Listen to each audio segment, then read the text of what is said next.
As I was listening to the readings, I couldn't help but think to myself, the angels are kept busy these days. We have two of them appearing, one in the first reading, in the second reading, and we had another one appearing to Joseph yesterday in our readings. Well, there is a saying, if it sounds too good to be true, it probably is.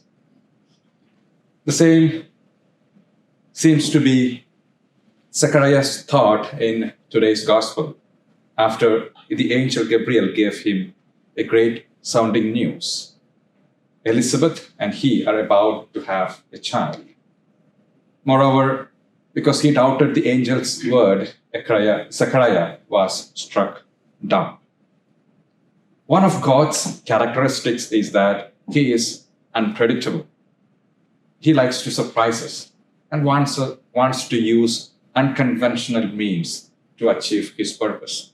And for example, throughout the Bible, he chooses a younger brother over his older brother whenever he launches a new phase in the history of salvation. He favors Abel over Cain, Isaac over Ishmael, Jacob over Esau, and Joseph over his 11 brothers. And in like manner, he chooses someone belonging to an unimportant group or clan. Gideon, Saul, and even the people of Israel itself, called the smallest of all peoples. Moreover, God is unpredictable in another way too. And several times during the history of salvation, he chose sterile women or older women to bear a son who would initiate the next phase of that history.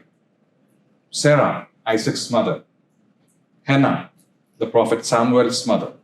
And moreover, in two readings of today's liturgy, we hear of two more unlikely mothers, the unnamed mother of Samson and Elizabeth, the mother of John the Baptist. In today's gospel, Angel Gabriel tells Zechariah about his wife bearing a child despite her barrenness and old age. And Zechariah finds it unbelievable and is afraid too. This may be because he does not know how to break this news to his kinsfolk without being labeled as being out of his mind. However, God spares Zechariah from this undue burden. He intervenes and does all the talking for him. Zechariah is rendered speechless and unable to talk until the days these things take place. The gospel points to the value of silence. God speaks in silence. Zechariah is rendered speechless after questioning the possibility of Elizabeth begetting a child in her old age. Elizabeth herself goes into seclusion for 5 months, releasing God's marvel for her and for Zechariah. In the hush of awe, God's whispers unfurled. Like Zechariah struck silent by wonder, we encounter the divine tranquility. Cloaked in 5 months of stillness, Elizabeth cradled God's promise within.